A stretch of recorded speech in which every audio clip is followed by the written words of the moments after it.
Good evening everyone, Ragewood here, back with another Godforge video.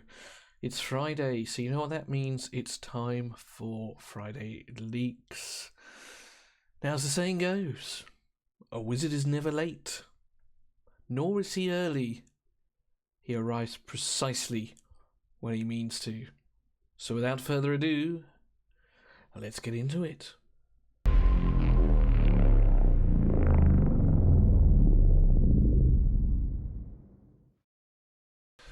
So, the person we are going to be looking at today is Merlin. Now, this is a hero that was revealed to us on Tuesday by Simon in the Fateless Art Attack video.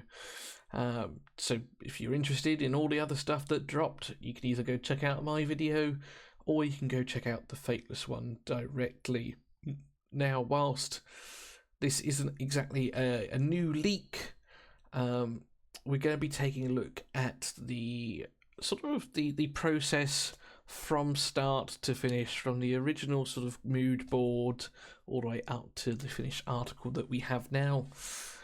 I was talking with Simon in Discord earlier and he mentioned that he was actually thinking about not showing us Merlin, but I don't know about you, I am very glad that he did. So let's go take a look at this Wandering Wizard's journey. So I'm actually going to place myself just over this side for now, so we're not blocking up all of this stuff here. So if we scroll to the top here, we have some sort of dialogue or things that served as sort of some of the inspiration that they may have had. Through his ability to change shape, he may appear as a wild man, figure evoking that is of his prototype. He can be a civilized man of any age, including a young child, or even appear as a talking animal. His guises may be highly deformed and animalistic, even when Merlin is presenting as a human being or a humanoid. So what we have here is some Merlins from other games, genres, some that you may be familiar with. This particular one down here speaks to me a lot. I am a boss Merlin on Smite.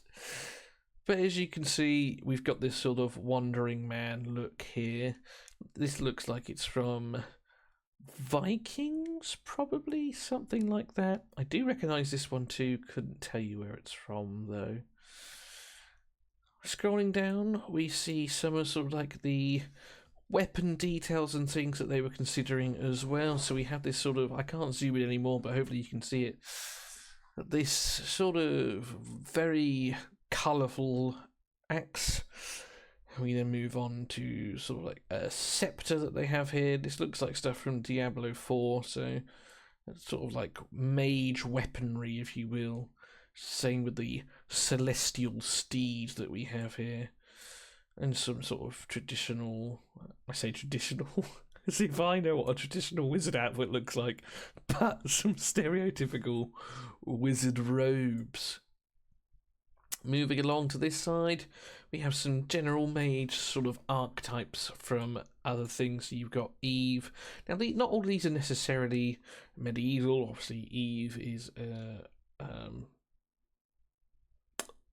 it's like a space game, if I believe, assuming it's the same Eve. But mages appear far and wide. You've got sort of the rustic look from Assassin's Creed Valhalla. And, you know, I think it's quite clear just from the few things we've seen, they're always going to go for that sort of wild man, nomad sort of feel to Merlin, as opposed to sort of the sort of highborn sort of sorcerer that you might think of a stereotypical wizard in general sort of fantasy tropes. And yeah, just some really sick looking robing outfits. I don't know where the Raven mask is come from. This one here in the middle looks like it played sort of quite a heavy influence in the final decision, if you will. Get more Valhalla, more Raven. Wizard Knight carrying a massive broadsword there, that would smack hard. And as you can see, just general art pieces that they gather from other genres and things that they like. And they do this with every character. Simon is very open on that sort of Dane and some of the other guys will grab things from everywhere. Like, for example, Raid Shadow Legends, a game that a lot of us are familiar with. Beauregard the Elder, I think that says, and Grand Oak Pandrake, two heroes that I don't actually know who they are because I quit playing Raid a long time ago. But yes, that is the mood board that was created for Merlin initially. And then from there, so the next picture we have might not necessarily be a Merlin picture, but it is just sort of a wild wizard, if you were. Although this is, again, stereotypical of a Grand Mage, an Archmage, something like that. Now, I like here that, again, rather than in sort of a tower or some sort of royal court, they've gone for sort of a very natural sort of wandering through the forest look. This gentleman's staff in particular, you've got covered in vines, if you will, so to speak, leading up to a little candle lantern. Again, it's different, and I do like that about that. Obviously, the massive white beard, I think it goes without saying, every wizard worth his salt needs a massive white beard.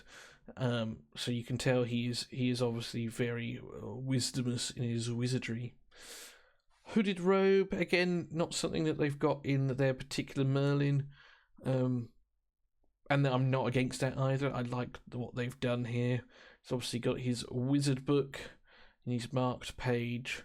What's that? 374, I think.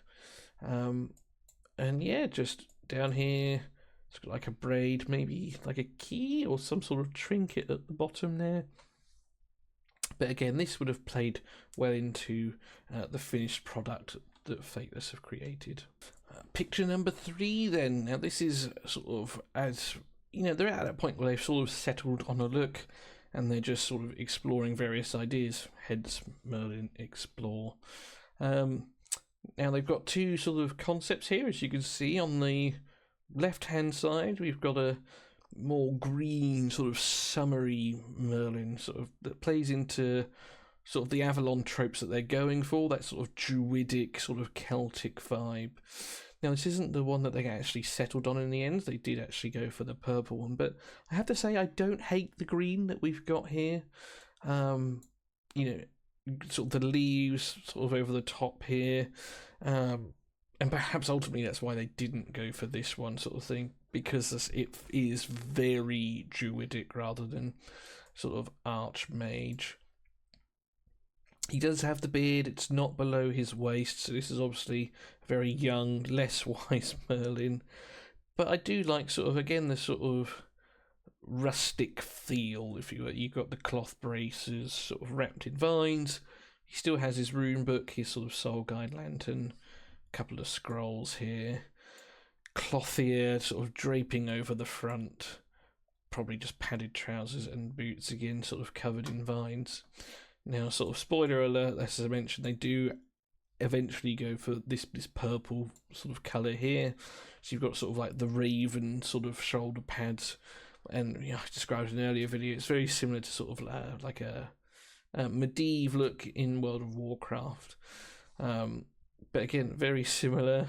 Rather than the braces, we've got the wizard sleeve. Leave a like down below if you know what I mean when a man describes something like a wizard sleeve. Oh, I'm so getting banned. Anyway, but yeah, same sort of feel, open toe sandals. And yeah, one thing I really liked is it says here, what if we give him heterochromia, so they can reflect in a way that he was the son of an incubus and a human woman. I didn't actually know this, especially in my experience, an incubus is a demon. Now, if that is true in sort of Arthurian legend, and that's a cool fact that I didn't know. So there you go. Anyway, let's move on to picture 4. So, picture 4 is where we get to the line drawings. So Dane or someone, maybe it might have even been a Magic Media to be fair, have taken this sort of design, which they've sort of settled on, and made it into a line drawing. I guess from there is when it goes to sort of be 3D modelled and baked, that kind of thing. And I have to say, I know this is the sort of like the initial sketch, but you see a lot more detail on this line drawing. Now, I don't know if that's normal, if that always happens, but I do love it. So again, you've got sort of branching around his crown here. You can see they're going to put like a little spider web on this shoulder, and his cowl is sort of draping over his head now. But yeah, I hope they get this level of detail in the game, because that will be wicked just there, sort of thing. His beard's grown a little bit now, it's down to the waist, so he's aged in this time. Still got the feathers just there, but yeah, the wraps around his wizard sleeve. And just looking really cool. Looks like he's got some sort of dagger now, parked in the front there, for when he gets close quarters and the staff isn't quite right. But super cool. And, you know, as we saw from the Medusa, you know, these points are generally things that they really want to sort of emphasize, if you will, or they're denoting to certain things. And at the bottom here, you know, I assume this is going to be some sort of like, again, like shrubbery sort of thing. Either way, it's going to look really cool. And here's the rear view. Now, they did mention, or Simon did mention in his video, that they're going to be paying a lot more attention to the back. And so I mentioned in a previous video, try not to cover too much old ground. It's important because of the way that the camera angle is going to be in Godforge. We're actually going to be seeing a lot more of this side than we are the front, so something to bear in mind. And yeah, just you've got like this dragon sort of wings on the back underneath all of that sort of wooden overgrowth up here sort of thing. That's going to be really cool. It's going to pop quite well. Obviously, it's the back of his crown. Still got like two sort of like an alchemy sort of toolkit back here, which I think is kind of cool. And again, the robes dropping, the Avalon crest, just the back of his drape or his skirt. Side view right here, and then we have his staff. So you got that sort of dragon sort of feel. Again, the webbing, the toad, they're ready to battle, snaking down here. And yeah, so it looks like there's some sort of amethyst in the bottom of that staff at the end. So picture 5 is a combination of all of that then, alright, so we still got this sort of initial exploration that has been updated slightly. You got a couple more scrolls here. The sort of lantern has moved slightly further to the back there. You know, and they're just sort of polishing up, if you will. The eyes now all of a sudden, say you've got this heterochromia, this sort of menacing sort of purple gaze right there. And you know, like how cool would that be as a cinematic sort of thing, that eye and then popping out into the greater sort of Merlin picture. I think that would look really cool. And say just the line drawing here, which they do say themselves is a work in progress. And that leads us to the final Merlin concept. This is the picture that we all saw on Tuesday. So again, they've shortened his beard again, so he's got a little bit younger. But that purple eye, they've sort of really sort of nailed there. Got the bone dagger now, which you can see in a bit more detail. A few more books and scrolls there with the lantern. Now it has moved to the back. And then rather than seeing the trousers, like in the initial concept, we do have sort of the full regalia just there with the sort of like the cool sort of, I don't know if that's like a celestial look or dark forest sort of thing, but it does look pretty cool, if I do say so myself. At the back here, you got sort of that sort of dragon wing design. Again, that sort of alchemy kit. Lantern looking really cool. I love sort of like the sort of the spirit flourish, as it will, sort of thing. That sort of almost creepy sort of, you know, almost like a what's the word? Kind of, I get like a fey spirit moving through a forest kind of sort of vibe. Again, wandering wizard. I do love that. Side look once again. That's obviously going to be the maybe the thing on the back here that has gone, but that Avalon sort of signature. So not entirely sure what this represents, but looks cool. The staff, again, you've got that sort of dragon sort of wing moving into the wood. Little toad man ready for battle on the top. As I said earlier, they settled on this sort of amethyst, this sort of purple look, which I think's really, really cool. Again, emphasis on the heterochromia. And his book, so that's where the Avalon symbol is now. And Simon did say that this is going to be part of like his weaponry, his kit, this rune book here. So I'm excited to see what they do with that.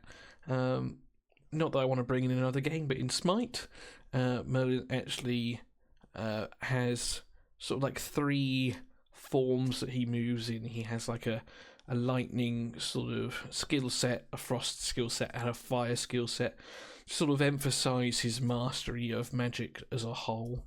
So it'd be cool maybe if he had an ability that let him swap through. Not necessarily lightning, frost, fire.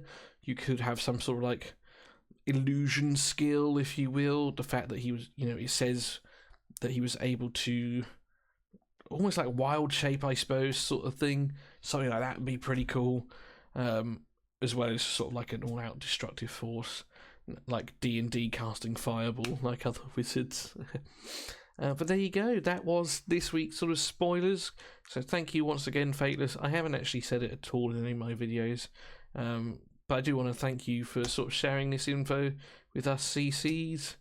You don't have to, obviously, we're so far away from the game being launched, but I do appreciate you giving us something to talk about and to encourage people to come to our channel. So, Fateless guys, again, thank you once again.